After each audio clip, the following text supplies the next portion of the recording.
Hey, what's up, YouTube? Well, some unexpected news came to fruition yesterday in the NBA as the Detroit Pistons have decided to officially part ways with Stan Van Gundy, who was entering the last year of a five-year deal to be their president of basketball operations and head coach. And this was kind of unexpected for me because I just didn't think that the Pistons had, the huevos to really make this move.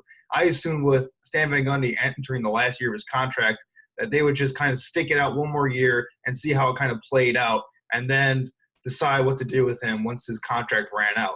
But they decided, they must have had similar thinking to me because they really needed to blow this thing up, in my opinion. And that's what they're doing here, moving on from Stan Van Gundy completely. I mean, there really were only two options for the Pistons.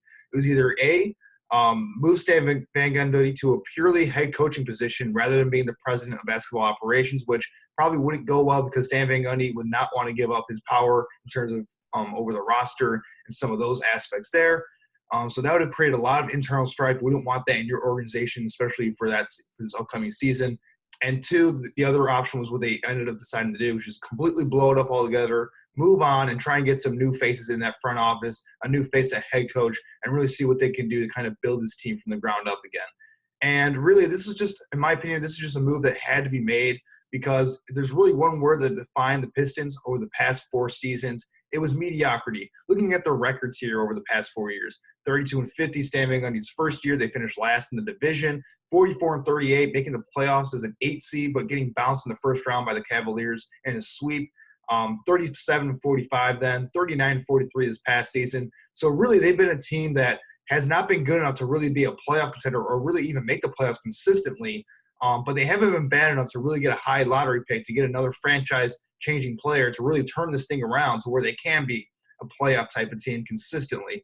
And that's really the worst spot that you can be in the NBA, especially in my opinion, because when you really look at it, if you're not competing for playoffs, you're out of the chance to really compete for a championship.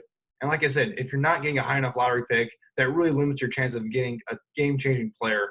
And really, it comes down to the decisions that Stan Van Gundy has made from a personnel standpoint over the course of his presidency here as the Pistons. Because, look, Stan Van Gundy, he's a very good coach overall. He's had a lot of success when you look at his stint with Miami Heat, with the Orlando Magic, getting them to an NBA Finals in 2009. He's had a lot of success in his career as just a head coach.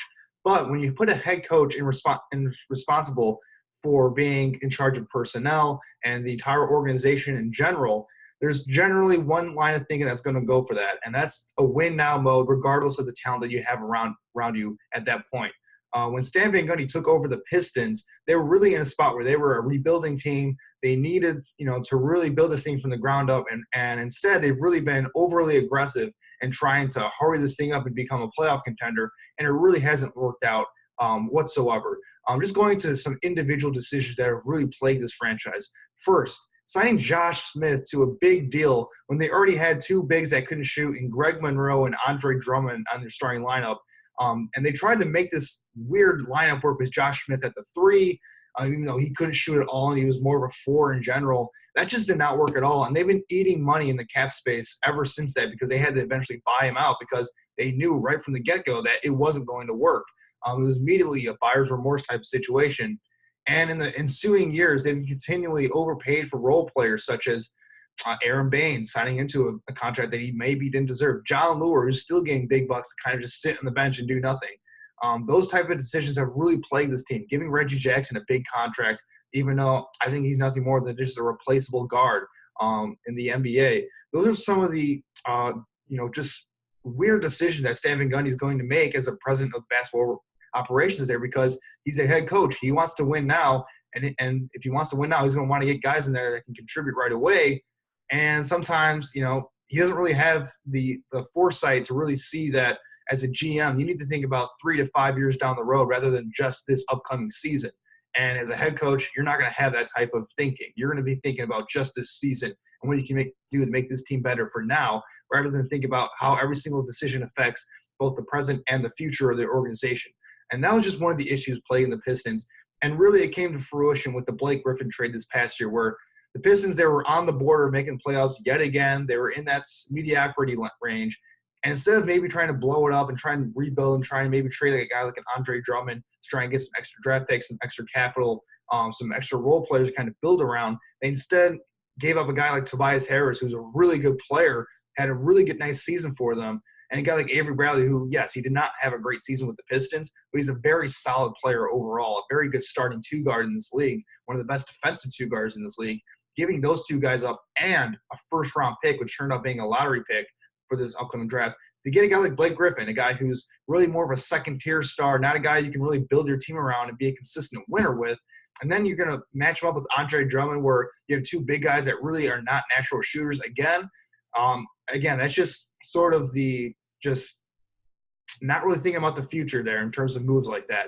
And those have been the moves that really play the Pistons. So going forward for the Pistons, when you look at this team as an organization moving forward after Stan Van Gundy, there are some things that they're going to have to clean up in this franchise to really move on and really become successful consistently if they're going to be a very good team in the Eastern Conference going forward.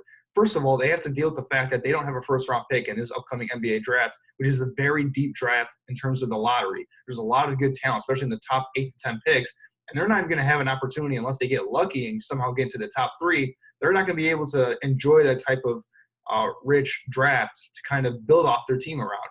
And then, they've really struggled drafting in general, getting guys like Stanley Johnson, who really hasn't really panned out so far, Henry Ellenson, who really hasn't panned out so far, and then getting a guy like Luke Kennard when they could have had Donovan Mitchell. Man, that was a rough one to watch. So they've really struggled in the draft developing young players, and without a first-round pick, that really derails them again. And this is a team that really needs wing depth. They need some guys that can score at the wing position. I think they need to eventually upgrade from Reggie Jackson at point guard, and they need to figure out how to work this Blake Griffin, Andre Drummond combo there. And they really need to consider, with Blake Griffin's contract situation, I'm not sure you're going to be able to trade him. They may need to consider trying to trade Andre Drummond going into the future, because even though he had a really good year last year, he's constantly up there in the leaders for rebounds. He's a much better passer than he used to be. He's a good shot blocker. He improved his free throw shooting quite a bit this past season. I think right now is the right time to kind of maximize his value and get a lot in the trade in terms of getting a trade there. So that might be an option for them going forward. There's a lot to kind of work out with this roster going forward. But ultimately, moving on from a guy like Stan Van Gundy, that was really the only way they could kind of kickstart that process and get the ball rolling there. So let me know what you guys think in the comment section below. If you're a Detroit Pistons fan, what were your thoughts on the Stan Van Gundy era for the Detroit Pistons? What do you think this team should do going forward? Let me know in the comment section below. And, of course, please leave a like and subscribe for more videos such as this. Thanks, guys, for watching.